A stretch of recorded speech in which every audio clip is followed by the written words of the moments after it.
Et puis ce soir, c'est le Premier ministre et candidat PS, Elio Di Rupo, qui répondra aux questions des électeurs. Dans La Voix des Belges, rendez-vous à 19h55 sur RTL TVI. Des électeurs qui s'amusent aussi parfois à détourner, voire caricaturer le message des affiches électorales.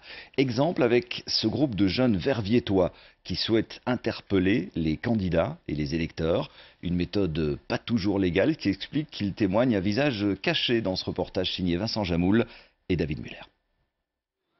Ils sont une vingtaine, 25 ans en moyenne. Leur nom: Organise ta colère. Un sentiment, la colère, que ces jeunes ressentent souvent face au monde politique.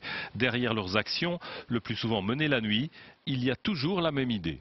Un coup de gueule au monde politique pour lui rappeler que le pouvoir appartient aux citoyens et qu'il est vraiment grand temps de se reconnecter aux citoyens pour appliquer la construction d'une démocratie saine. Difficile en ce moment pour eux de louper la campagne électorale sur leurs affiches. Le nom des partis est retourné. Le numéro, c'est un 0 pour toutes les formations. Il y a aussi ce sourire très exagéré. Le message que les politiciens essayent de nous faire passer, c'est « votez pour moi et je réglerai tous vos problèmes ». C'est faux. Également un bandeau sur les yeux pour interpeller des politiciens déconnectés et des citoyens parfois trop passifs. Le vote n'est qu'une première étape. La démocratie ne peut pas fonctionner en mettant une croix sur un carton tous les 4 ans. Ça demande un investissement quotidien ou en tout cas au moins régulier.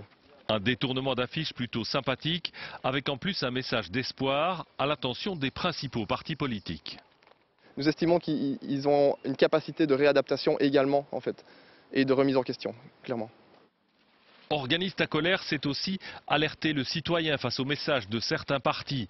Écrire en grandes lettres le mot rêve sur des piliers en béton. Planter des pommes de terre au milieu d'un parc.